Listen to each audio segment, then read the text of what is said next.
ભરૂચ ભારતીય જનતા પાર્ટીના સાંસદ મનસુખ વસાવાએ આકરા તેવર અપનાવ્યા છે અને ધારાસભ્ય ચૈતર વસાવાના આરોપ પર પલટવાર કર્યો છે। શું તેમણે કહ્યું છે અને ચૈતર વસાવાએ શું કહ્યું હતું તેને લઈને વાત કરવી છે। વૈષ્ણવજન તો તેને કહીએ જે પીડ પરાઈ જાનાને રે।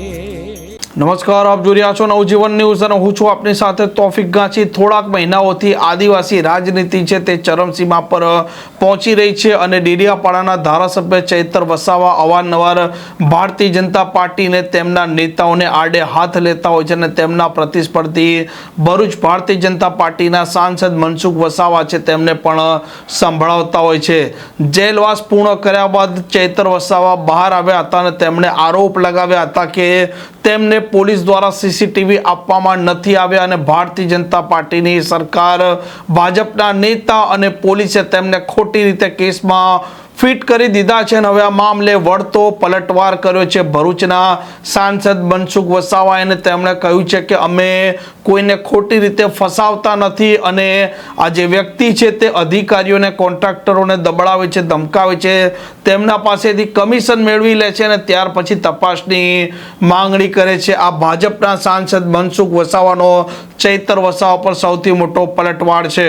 તું બોલે અને જોરથી બોલે એટલે વાત સાચી માની જાય, પણ સાચી વાતને સમજો તમે।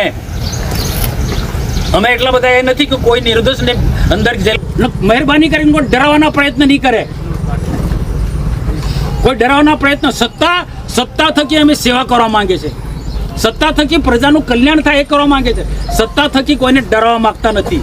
અને કોઈ બહુ સંછેડ છે ને સત્તા થકી ટકાવારી જ્યાં લેવાની હોય તો લઈ લેવાનું, પછી તેની તપાસ માંગવાની। આ કઈ તમારો ન્યાય છે ભાઈ? ટકાવારી લઈ લેવાની અને તમે કેટલા નાલાયક ને નીચ માણસ કહેવાય કે ટકાવારી લઈ લેવાની, બિલ્ડરોને કોન્ટ્રાક્ટરોને અધિકારીઓને દબાવીને પૈસા। આમ ઘણા સમયથી આ ધારાસભ્ય ચૈતર વસાવા જેલમાં બંધ હોવાથી આ સાંસદ મનસુખ વસાવા અને તેમના બંને વચ્ચેનો જુબાની જંગ બંધ હતો, પરંતુ આ ધારાસભ્ય ચૈતર વસાવા હવે જેલના બહાર આવ્યા છે અને તેમના જવાબનો પલટવાર કર્યો છે સાંસદ મનસુખ વસાવાએ। આ પ્રકારના સમાચાર પ્રકારના અહેવાલ માટે નવજીવન ન્યૂઝ ચેનલ જોવાનું અને સબસ્ક્રાઇબ કરવાનું ભૂલતા નહીં। નમસ્કાર। વૈષ્ણવજન તો તેને કહીએ જે પીડ પરાઈ